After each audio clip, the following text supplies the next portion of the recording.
awfully raggedy before I shot this, so we had to fix that.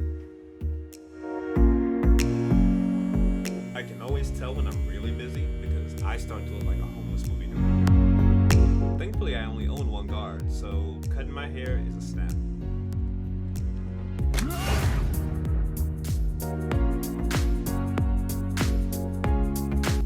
For the most part, things are simple. I engineer a lot of things. I design and I 3D print a lot of things.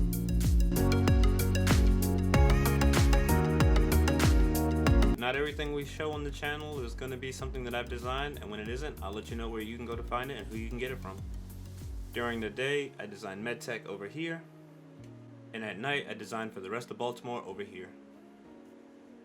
But I'm a pretty ridiculous guy all the time. But we're gonna design a lot of things like this. Gonna show you how to print some things like this. A couple more pieces that look like this. And who knows, we might even make some shit blow up. But I guarantee you we're gonna have a really good time doing it. So you know what to do, hit that bell, hit that like button, like, subscribe, and stay tuned for an upcoming video where I document the projects we're gonna tackle this year.